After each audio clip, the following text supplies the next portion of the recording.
ตลาดสดหนองบัวแดงตอนตีสี่14 นาที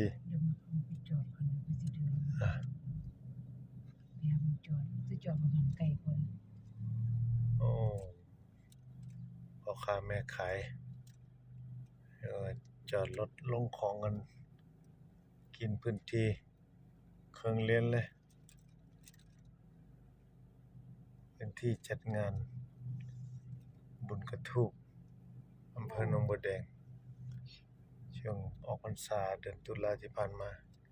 คือคักขนาดในพื้นที่ตรงนี้คือปลาท่องโกแต่เฮาได้ละโอ้จอดบ่หันไกลบ่ทอดฮะจอดบ่ที่มันบ่หันไกลกว่าแล้ว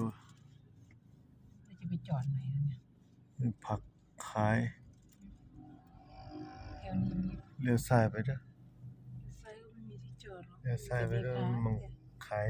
มีแต่เมฆาจอดนี่บขส. จดบขส.หนองบัวแดงอันนี้ยังเนี่ยเดี๋ยวบขส. เดี๋ยวบ่ล่ะเมฆา